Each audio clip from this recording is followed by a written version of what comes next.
Habang ako'y nasa palengke ay naisip ko parang gusto kong kumain ng kinamatisang banak.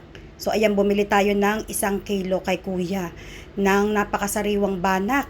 Ang 1 kilo ay nakuha lang natin ng 10. At sabi ko bibili ako ng 2 pirasong pamprito.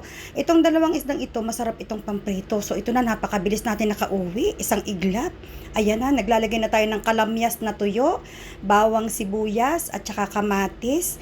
Nilagyan natin ng kalamyas na tuyo para solid ang asim mga kaulam. Dahil hindi kakayanin ng kamatis ang asim na gusto ko talaga. So dinagdagan ko pa ang kamatis para medyo manamis-namis ng kaunti at nilagyan ko ng green onion. Tapos bakit may kalabasa? Yan lamang ang paboritong gulay ng aking mga anak mga kaulam. Kaya nilalagyan ko ng kalabasa. So nilagyan ko na ng tubig at akin ng isinalang. Magprito naman tayo ngayon para masarap ang buhay ngayong weekend. Ayan na. Talaga namang minsay buwis buhay din ang magprito. Kaya ang katawan ko'y polka dots na sa dami na ng tama ng mantika. Ay anong gagawin? Masarap eh. So ayan na. Ito na ang ating kinamatisang banak na napakalinamnam. At ito na rin ang ating pritong isda mga kaulam. Ay digi are ay partner na.